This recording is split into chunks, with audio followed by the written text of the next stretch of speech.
Thank you for visiting this video segment of Dr. AFib. I'm Dr. Morales. Today we're going to be talking about obesity, weight loss, and how it can influence your atrial fibrillation.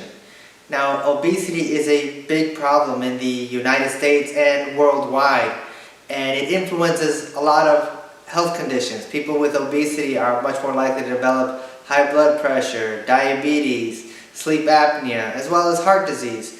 And heart disease, which can also include atrial fibrillation.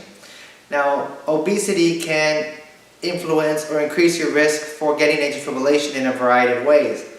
One, like I said, it increases your risk of developing high blood pressure, diabetes, sleep apnea, and all those are risk factors for developing atrial fibrillation. However, the obesity itself has been determined that it can also influence you developing atrial fibrillation.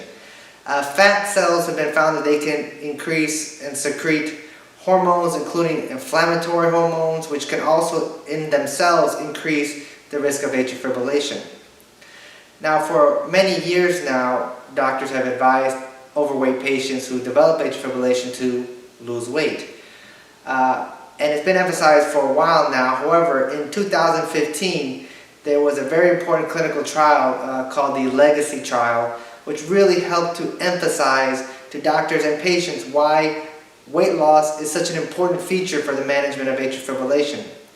And in that study, over 1,000 patients were studied over a 5-year period, so it was studied for several years, and they found that patients who lost over 10% of their body weight had over 6-fold improvement in their atrial fibrillation. And many of those patients were free of atrial fibrillation who lost a significant amount of weight. Not to say that everybody who loses weight is going to be completely free of atrial fibrillation, but it can dramatically improve your burden and your symptoms. And so the takeaway of that very important clinical trial shows that, one, weight loss is a very important feature of managing patients' atrial fibrillation, and it can incredibly improve your symptoms and the frequency of your symptoms with weight loss. Two, this is a long-term situation in order to be able to improve atrial fibrillation. Weight loss should never be a quick fix. It is something that takes time. It may take even years to reduce weight and get you to the goal weight that you want to be at. But clearly, reducing weight can have a significant improvement in your amount of atrial fibrillation. It is an important treatment strategy for the long-term management of patients with atrial fibrillation.